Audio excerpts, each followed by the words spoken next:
bad. But in the process, I had wrenched something in my rib cage on my right side in the back. And I think it was from trying to correct the wheel to save the boat. I think I just pulled something. It's about 90% back now. But it was bad enough on Saturday night. Like, we're going to CVS and we're going into the back pain section and we're getting hot packs and thermo, I don't know, whatever Shaq shows in that commercial, we got that stuff. And I'm like, then the next morning I wake up, I'm like, oh, it's worse, and then we had to change a motor on Saturday afternoon. I forgot about this, to where we found some metal in the Oberg on Saturday afternoon. So it was like we had a little team meeting. It was like, and Mike, being the engine builder, he's kind of like, well, it could be like the oil pump or, something like this. It doesn't look that bad. And we're all like, that's a lot of metal, Mike, and he's like, and Tyler and I look at each other and it's like, okay, let's vote. I'm like, change the motor, literally. And he's like, yeah, Tyler's like, yep, we're changing the motor. So we had to back up.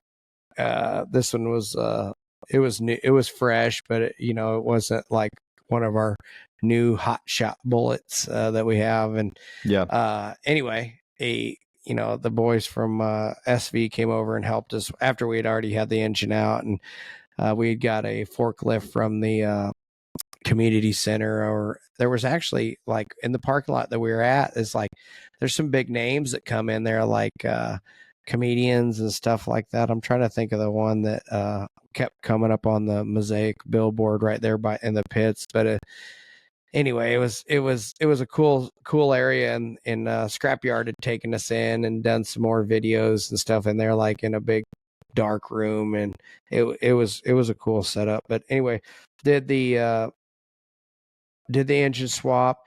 And so, when you have a major problem like that, the chief referee will give you the chance to go out and test on the morning of the race, which, is a no-no if you haven't went through a major. It's not, if you switch a drive, it's not, that's nothing. Yeah. But if you go through changing engine, oil tanks, fuel system, all the wires, all that drive shafts, all that stuff that goes with it, you want to go out and give it a little shakedown. So they give you a lap, or they give you a run up the beach and down the beach. So since Johnny wasn't there, Vinnie got in with me, just, because there was somebody there. And it's not that, I couldn't have one of the crew members, but it couldn't, because none of the crew members or had their dunker test. So you have to have your dunker test. You have to be registered for the event. You have to do all this. So I was like, Vinny, get in here and let's go do a lap. So we did, and Vinny, being who he is, was pretty funny. It's like, he's like, so when can I expect my first Monster Energy athlete check? Stuff like that, just because he had done one lap in the boat with me. It was funny shit. But when we were out there, even though the wind had switched from out of the south to a little bit more out of the west, it was blowing offshore. But man, it was so rough. And I mean, literally in the race, I think the top speed we saw was 104 miles an hour. So hurt back, figured out when we went out there that it was going to be nasty. And then, of course, the races that were ahead of us showed us it was nasty, because the Gladiator boat went over in the 450 class and stuff like that. So, we had a basically what we had saw in testing totally made us basically the smallest propeller that we have. Let's move some weight around. And then, Johnny made it back, and he went through all his physicals and stuff like that. And okay, here we're racing. Oh, by the way, we're in the roughest race that Myrick's been in since Mentor, Ohio, and his back's screwed up. So, and I didn't worry about it that much, because I'm not running the throttles. And if I were running the throttles, it would have affected me. because I Really? guarantee through pain you start to lift, but Yeah. as a driver, as long as I'm not squealing like a bitch, they don't know how much pain I'm in, Yeah. kind of thing. So it's like, and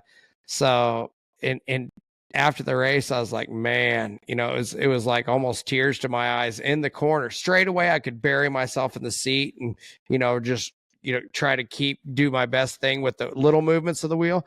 But whenever I like really wrenched on the wheel and the turns, I'm like, it feels like an ice pick in just a certain part of your back. Yeah. So not only did Money have a problem, we had a problem. The driver was hurt being a puss, so, but anyway, we made it through the first, and we were lucky enough to draw pole position because it's what the Super Cat guys want to do. They want to draw instead of qualify, which, whatever the team owners want that's what we'll do. And I drew pole, which really doesn't matter in a rough water race because the crew and the best boat are going to put those boats out front no matter who else is, in the mix. Yeah. And we go to the start and we lead the first, I don't know, 2 laps maybe. And, Dirty Money, Great L was really pushing, but their boat wasn't perfect. And, I saw them take some flyers and they kept pushing, but Dirty Money kept pushing hard and they got up under us. And basically it was like when they got under us, they're like, we still got 11 laps to go, and when you're in this rough water and you're running 100 miles per hour and you're taking like maybe 2 or 3 big ones a lap to where you're like, whoa, that was close, Yeah.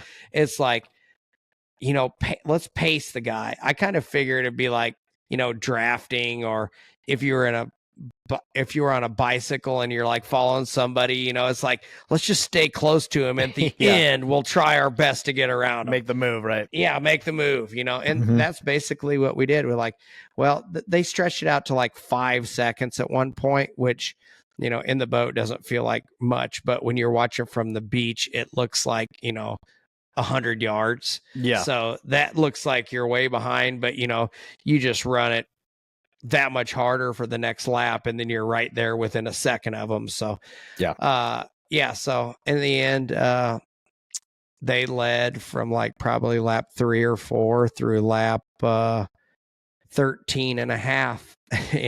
But it was a 14 lap race and we were able to go around them on the outside in the last turn. After the race, I thought they had fell asleep and didn't realize we were there, or took a big shot because we were taking big shots, or had maybe something mechanical. I didn't really think that. Yeah. But, went through the turn 3 and 4 and were able to go around them on the outside and then come across their nose and then going clean into the last straightaway. And it was like, oh my gosh, we got them, kind of thing. Yeah. And we come across the finish line with the win. And once we got back to the pits or to the docks, I went over to them and I'm like, I was like, good job. You guys are freaking doing awesome. And they're like, our escape hatch came open. I'm like, what? I mean, I don't know where it came open, or I'd love to see some of their onboard or some of their videos, but yeah. So that's what I was told. That last lap and then it went down. They were trying to get it back up, but they just couldn't do it. So they had to slow down, slow enough so they can get that hatch back up and secure it. And then by that, I think that just gave you guys enough time to get around them. Oh yeah, I mean, literally, you lift for a second. And that's the disadvantage of being second when you're following a boat around. They're running the line you want to run, and then for example, you're like looking for your buoy because of their rooster tail, and that one little hesitation of like, oh, there's the buoy, is a second, because it takes you time to like think about it and then react compared to just already having it in your mind where you got to go. So that's the only disadvantage of following around. Johnny even made the comment in the race, like, the first couple laps we were running so hard that he goes, if if we keep this up, I don't know if either one of these two boats are going to finish, so the race, finish the race, so, and at that point, it's like when Dirty Money came underneath us, it's like, well, let's just pace them. I mean, that's all that matters. It doesn't matter if you win by 5 seconds or 5/100ths of a second, so that was the game plan. And on lap 11, we started to push, and you could see our lap times come down about 4 or 5 seconds a lap.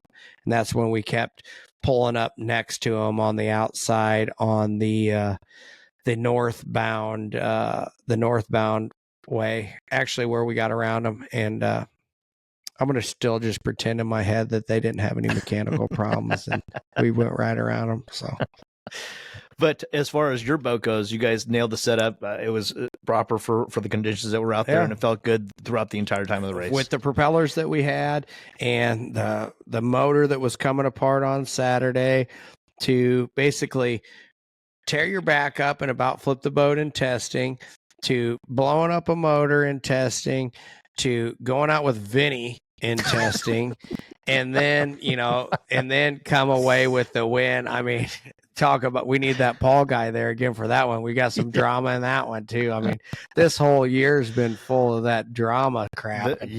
And I just, with Tyler's back, with propellers flying off, with Dirty Money running out of fuel, with, their hatch coming open, us going Vinnie around. Diorio, the latest monster athlete. That's probably the biggest story of the year. The athlete, Diorio, the athlete. That is probably the biggest story of the year. I think Speedboat Magazine needs to do a story on this. Man of the year. Yeah, man of the year. Monster athlete Vinnie Diorio, because he ran one lap. I wonder how many checks have showed up for him.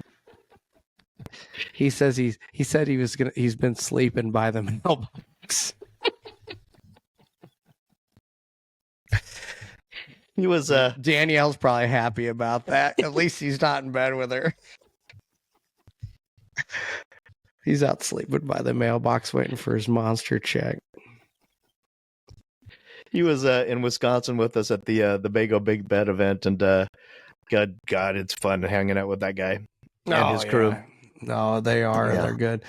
You guys FaceTime. I saw a lot of the Mercury guys around. Griff and Nick Peterson and all those guys. Yeah, no. So talk about that event. I'm getting winded from talking about all this racing shit. Yeah. Tell me about some of your events you've been on. So, I mean, the last time we saw each other was in Lake of the Ozarks for the shootout offshore. Yep. I went out there to help our teammate Bob Teague with the broadcast and cover the race where we saw you guys in the pits and interviewed you. And so that was a good time there. Then had to race right back at home. And then the following weekend, while you guys were all in Maryland, I took a family vacation with my mom and my brother and his family. Alaska. Alaska cruise. And that was awesome. And we went fishing, which is right up your alley. And we caught some. I was looking at the pictures. I'm like, oh my gosh, that has to be so neat. So good. Especially when it's hotter than Hades here, and you're up there in a sweatshirt and and they were telling us, they get like 85 days of sunshine a year, and it was a 7-day cruise, and we caught 6 out of 7 days of sunshine. So it was great. Full sunshine. Mm-hmm, full you sunshine. Wake up at night, the sun's out. Well, and it doesn't get dark. Sun doesn't set till like 10:30 at night, and so we really had a good time. Yeah, and 85 days a year of sunshine, man.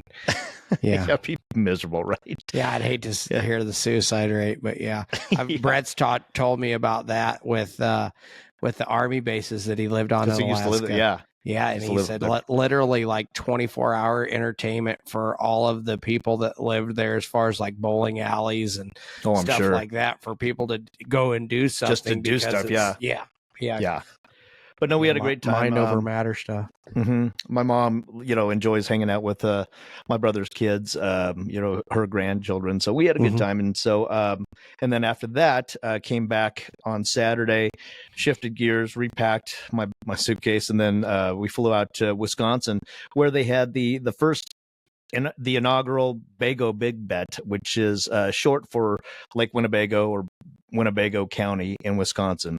And this event was title sponsored by Mercury Racing. And it's what does Big Bet stand for? Just a name, or I think just a name that they came, with the triple B going thing. Bago Big Bet. Yeah, Bago Big Bet. I just didn't know if there was gambling or anything like that there, or anything like that. Well, they gambled on the weather, and so that was the gist of it. The lead organizer, Shannon Higgins, she used to run the Four Horsemen for a lot of years, and she's kind of taking the reins of this. And despite the weather, and unfortunately, the forecast was rain all weekend, and so I think it kept a lot of the people away. And unfortunately, a lot of the stuff that were scheduled had to be shifted around. And but it was a small group. But I'd say everybody had fun. Like the Diorios were there. Devin Wozengraf, Stu and Jackie Jones came down and they participated. Matt Trulio from Speed on the Water was there, and Greg and Yvonne took delivery of their new DCB M37, which they ran. That was the first event that they took that boat to. And same with Kelly O'Hara and Kieran Pinisetti. They brought their DCB M37. So we had a good solid fleet of boats out there, some V-bottoms and such, and took the opportunity after the street party, because it stayed late. It stayed light for later. So we got all the boats to launch and get some photographs just in case we get rained out during the poker run. So they shifted. The poker run was supposed to be on Saturday. They shifted to Friday and got the morning hours to run. And we were lucky enough to jump on board the Mercury Racing MTI 390X with Mike Griffiths and Jeff Froman of Mercury Racing, and that was fun. And that's their backyard, and they were kind of giving us a tour, from the boats, like, oh, that's Plant 33. Yeah. I've never been to that lake, but it looks like a big circle to me. Yeah. There's a lot of different areas that they can go to, and they had the card stops spread around the whole area pretty well. Unfortunately, we went to Fond du Lac Yacht Club for lunch, and then when we were there, that's when the weather came in and got pretty snotty. And so, everybody kind of took their time going back, and then the forecast said it was like 100% chance of rain on Saturday. So a lot of the people that were there, they kind of took their boats away for the weekend and put them on trailer and prepared for their travel home on Sunday. Back, button them up. Yeah, makes sense.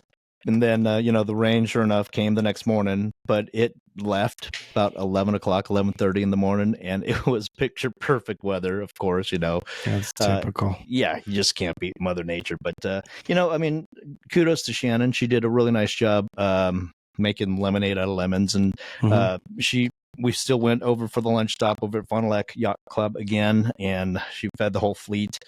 Stu Jones picked up the bar tab there, which was, welcomed by everybody and taken full advantage of. And then something that's new that's I've never seen before and probably haven't seen since elementary school. There was a tug of war contest and a dodgeball game in the parking lot. So, oh, nice. And she got people to play and participate. Yeah. So kudos to her. Yeah. And that is cool. I mean, I like fun stuff like that. Yeah, right. We would go down there and play pickleball and stuff like that. Yeah. I always enjoy that competitive, like get up and do something kind of thing. That's right. Yeah. And then that night they had the final awards party at a place called the Howard in downtown Oshkosh, and boy, that building was just gorgeous. Really? It's got some age to it or something. Age to it, but tons of character, and they ran out the whole ballroom for us, and so the food was top notch. The company was great, and we all had a good time there. And then after dinner, and after the awards and charity auction, which I think they raised over $20,000 for their local canine charity. Okay. But downstairs, underneath the floor we were on, there was a 10-lane bowling alley. So we all went down there and bowled it up, and Vinnie and I were going at it and all night long, and it was just a lot of good time. That is fun. So I do think next year, Shannon's already in the works planning it, and I think next year Mercury Racing has verbally committed to being title sponsor again. So I think next year weather permitting, it's going to be a pretty good event.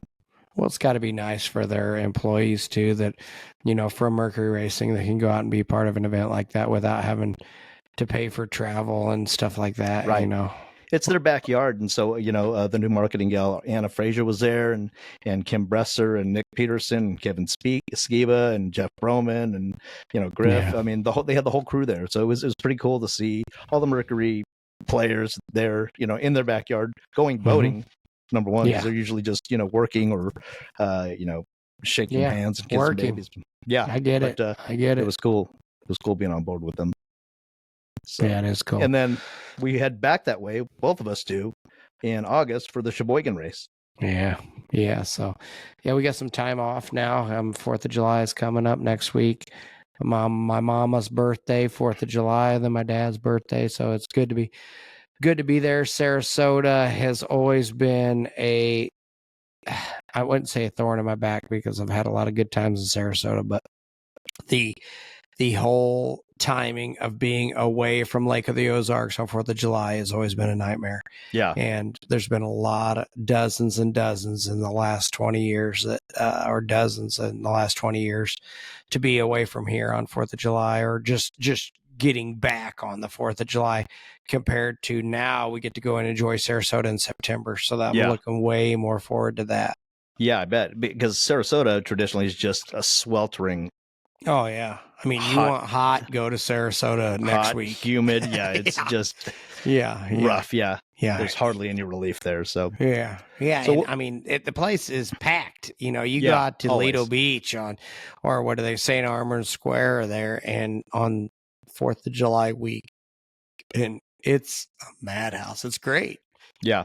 But it's hot, and we're in the middle of a parking lot getting our boats ready, and not being at home, where, in my opinion, is one of the greatest places to be on 4th of July. Because you want to barbecue, you want a backyard, you want to go on the lake, you want to do that kind of stuff, no matter where you're at. If you're in a pool in Central Illinois, or if you're in California or Lake Havasu, 4th of July is 4th of July. You don't really want to, for me, traveling to a race, it isn't the greatest choice. But so thank goodness I ain't got to do it this year. What are you guys going to do?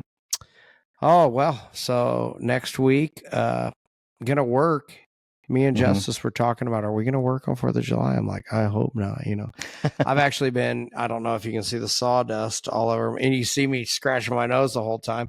I've been building a bar on my dock, and it's, I don't know, it's 8 by 12 and something that will be great when I'm done with it. But it's been consuming my every waking hour other than at work. And literally, you sent me a video of it. Looks great. Yeah. So it'll be great. A lot of the docks here at Lake of the Ozarks have, little bars on them, or, just a place to have a refrigerator inside and not have to walk up to the house all the time. And so fortunate enough to have a little extra money to waste and put it into a dock. And I don't have enough money to waste to where somebody else can do the labor, so I'm doing the labor.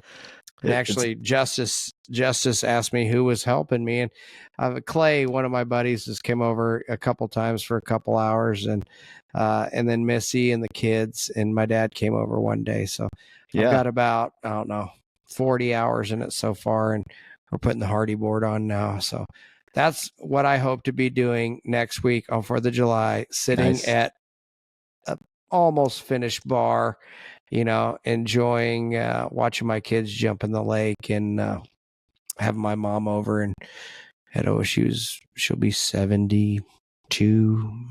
My dad will be 73, something like that. Nice. She's born in 51, 52. So I'm terrible I couldn't even remember how old I was yesterday, let alone my mom and dad. You guys get a pretty good fireworks show from where you're at? Yeah, literally, it's like apocalypse now. Here. No, it's just like everybody, gets their stuff. Dave Spence lives down on the point, and he's always put them on. I heard that he's not doing one this year, which, I'm disappointed in him for not doing it. But your first weekend home. Yeah, my first weekend home, and Dave isn't doing the.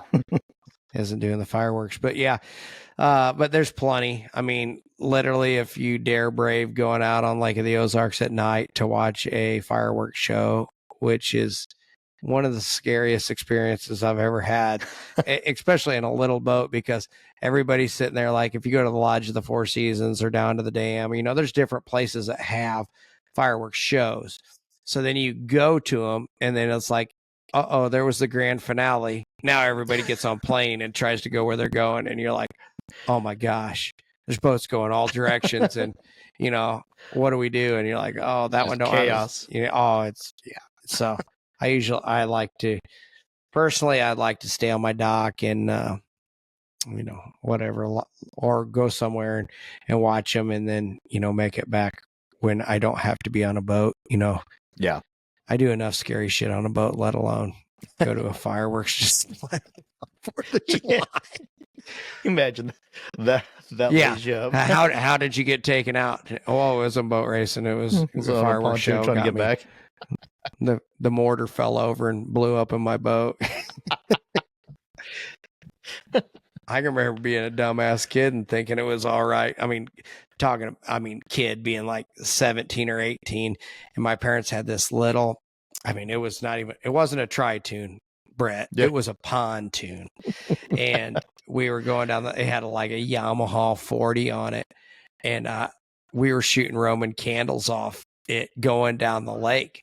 And, you know, it just goes to show what some idiots from Central Illinois thought was legal. I guess I didn't realize none of the other boats were shooting fireworks. Shooting back? Yeah, or shooting back. Of course, Water Patrol pulled us over. We're like, what the hell are you idiots doing? We're like, oh, that's illegal? Yes, it's illegal to be shooting fireworks off a moving boat. You know, it's like, oh, man. Sorry. At least it wasn't like bottle rock. It was just a Roman candle. So, but yeah, so we've progressed. I've progressed in the last, I don't know, that would have been probably 92 or 93 or 94. So 30 years later, I'll just sit on the dock and there you go. Yeah. Not go out and shoot fireworks off the pontoon boat as we're moving. Yeah. So during this time, aside from your racing, Performance Boat Center has had a few events. Yeah, which we've been some pretty cool and rolling. Yeah, the Spring Fun Run. Yeah, Spring Fun Run was huge. Lots of rain, so a lot of debris. Denny and the shop's been welding skegs like nonstop, and I mean it's still happening, but just not as bad as it was. Yeah. So did Spring Fun Run, lots of new MTIs rolling in, many new performance power boats have been out there and debuted. We've got Bogarts was last week, and now we have Sanderford's 420 coming out, and then we have another 360 in, and then we have the next 280 with two 300s coming out. It's in paint right now. So yeah, so we're rocking and rolling all those, but we did the Invitational, which was the replacement for the Cigarette Rendezvous, which we saw that Big Thunder stole our name and all that and did their thing, but you know, kudos. Why not take what we were doing and go run it? But the Cigarette Rendezvous happened at the exact same time as the Invitational, which Invitational meant Sensation, Princecraft, South Bay, MTI, Performance Powerboat, you know, something that we sell. Yeah, basically, the brands that you guys are dealers of. That we sell, yes. And, you know, we still had a hell of a turnout. I don't know boat numbers, but I worked on Friday, and that was it was a big day. But then Saturday, Cam and Jax went with Missy and I in the 360, and you know, we ran that up to the cave, and then we went from there to Bare Bottoms, and the kids enjoyed that because a big water slide at Bare Bottoms, and then from there we actually headed up to Big Dick's, and then from there we headed back down the lake to Performance, got some more fuel, went up to the Gravois, picked up a couple of our other kids, and then came back all the way to the evening thing. But I was actually dismissed because it was August Bush's 60th birthday party. Oh wow! And cool. And I asked if I could, be dismissed from that event, because not every day, a good long customer. I remember being at his 40th birthday on his dock, so 20 years later, I'm at his 60th birthday. So pretty neat deal. And he's a really good guy and a really good customer, and I love him. So it's like, didn't want to miss out on that for, one of those things. 60th that had to have been one hell of a bash. Of ABIV. Yeah, it was fun. There was about Dave Scott was there, Bridget was there, his significant other, and then Mike Swift and Brian Hills and their lovely ladies, and then a couple other couples were there. So we went to the reserve, and so there's maybe a table of 8 or 10 of us, and Preston and Missy went with me, and it was fun. Got to hang out with the king of beers. And on his 60th happy birthday, August. That's great. Yeah, it was cool. We'll have to get him on here sometime, because I would love to. He's got such great stories from years past, and he's always telling me how proud he is of me for all the racing and the accolades that I've made over the years, from being just working at Advanced Marine and working on his boat to get it ready for 4th of July. I remember that it was a 40 all white 40 skater, and I'm like working silly at 20 hours a day just trying to get it done for 4th of July. This would have probably been 2000 or 2001, and so 23 years later, I'm actually having dinner with him. So it's a long friendship and relationship through being a youngster working on boats to, him asking how was the last race kind of thing, so him living through me instead of me living through him kind of thing. Yeah. Roles have reversed. Yeah. That's cool. Yeah. So the next race for you guys, speaking of racing, is Sheboygan, and it's their 2nd annual. How many boats are you going to be racing there? Two that I know of for sure. Because Monster Energy boats. Last year it was only Mercury power stuff. Now the Super Cats are going, but I don't think we're going to take the performance race boat. We will be at other events. I think Clearwater, Sarasota, and Key West in that boat. But so going up there with settle the score in both of them. I want 2 wins. I just hope it ain't that rough crap that we had there on Sunday last year. Yeah. But me, I guess I'm getting older. Before I wouldn't have minded rough crap, but now I'm just like, give me the calm and let's go rip it. But that's one thing I always tell people about the Great Lakes. It blows at all and it's rough. I don't know how Lake Winnebago was, but the Great Lakes are an animal. If you get any north wind, or even there in Sheboygan, it's on the west side of the lake. So if you get a northeast wind, I mean, it can be a 3 mile an hour northeast wind. It's huge.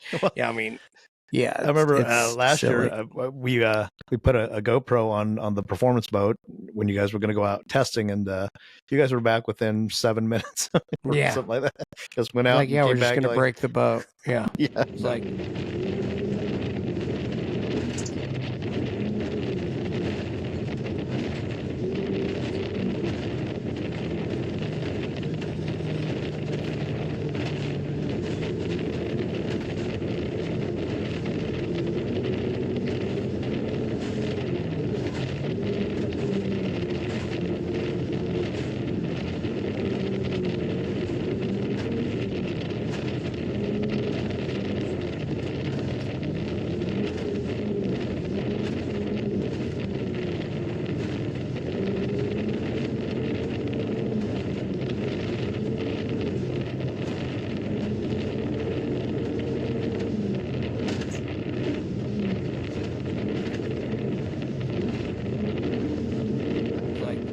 Why go out there and do that? I mean, we're going 50 miles an hour and 6-footers. You know, it's like there's no reason to even test because I don't know. And you know what was funny? We brought it up the other day. Tyler did, and it was. I'm sure we talked about it in previous podcasts, but for somebody who hasn't heard it, that we were in class 1 and they were in the driver's meeting and everybody's like, you want to shorten the race? And, you know, Tyler and I didn't raise our hand, vote one way or the other, you know, and I think it was a tie, you know, like yays and nays. And they're like, well, MCon, Monster Energy, you didn't vote. And we're like, man.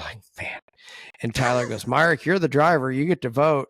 And I forget, somebody was sitting right behind me and was like, Myrick, you know, shorten it.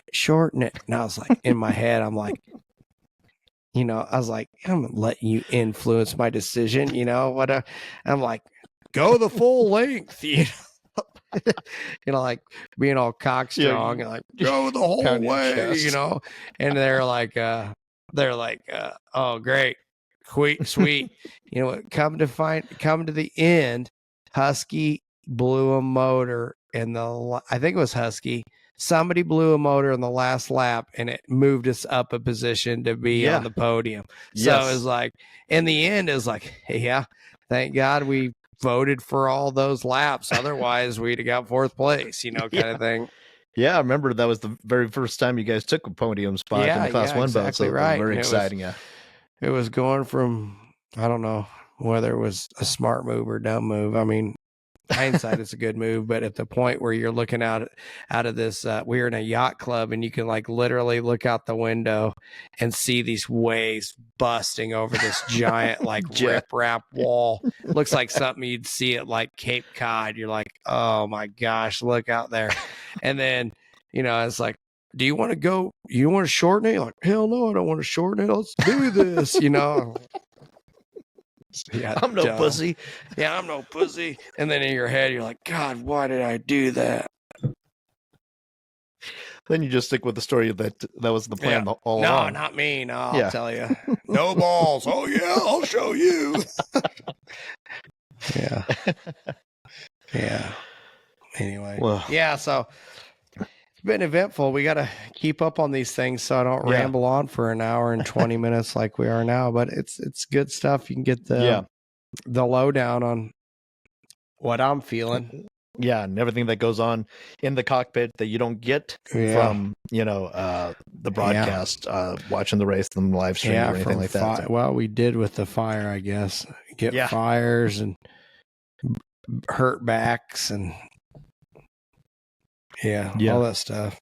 But thanks to everybody that's been asking about the podcast, and I've had tons. Yeah, so I heard somebody this weekend in Winnebago, or the Bago Big Bet, was telling me, it's like he was listening to us, in particular the Fun with the Coils episode, the one that I hate the most, the one that everybody loves the most.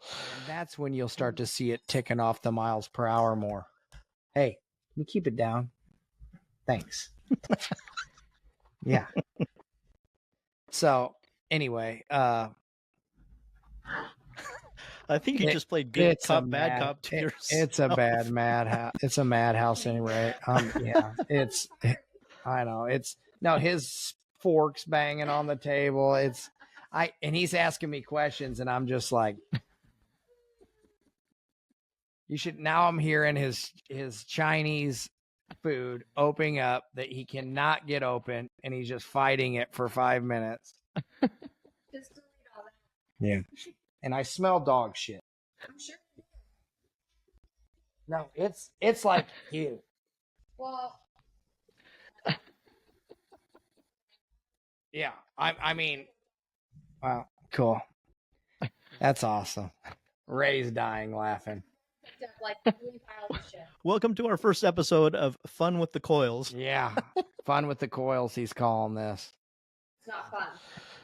Where's the dog shit? He said he was working out in the gym at 5:30 in the morning and had a headset on and listening, and he was just dying laughing. And everybody was looking at him like, you were enjoying this 5:30 workout way too much. Yeah. Yeah, that's funny. I hear the same. I hear the same thing. JJ Turk said he woke up his whole house laughing, and there we got to have him on the podcast know. too. He would love it. He'd be great. Yeah. He's like literally he goes, man, I don't watch TV at all, but I watch your podcast, and he goes, I'm sitting there dying laughing. Whatever. I don't want to relive it. So I almost had to relive it tonight. Yeah, just so you guys know, it's not for lack of trying. We tried to do a podcast in Cocoa Beach, but Myrick had to change out an engine or something like that, or a gears, something. Yeah, that caught him. I forget what we were doing. Yeah, I mean, a lot of the times you plan it, and it's like, it's not that you don't want to do it. It's just like the thing that matters the least at the time. Exactly. So we did try to do one in Cocoa Beach. We tried to do one in Lake of the Ozarks, but just, it didn't come together. So that's exactly what it was too. We had an oil line break on the Class 1. Right. That's what it was. Oil line break, and it wasn't an easy thing. And Tyler is a huge don't leave anybody behind. So literally it's not like if it's 5:30 and we have a team dinner planned for 7:00 and we know there's 3 hours of, and it's all Tyler, it's not me, it's his mindset.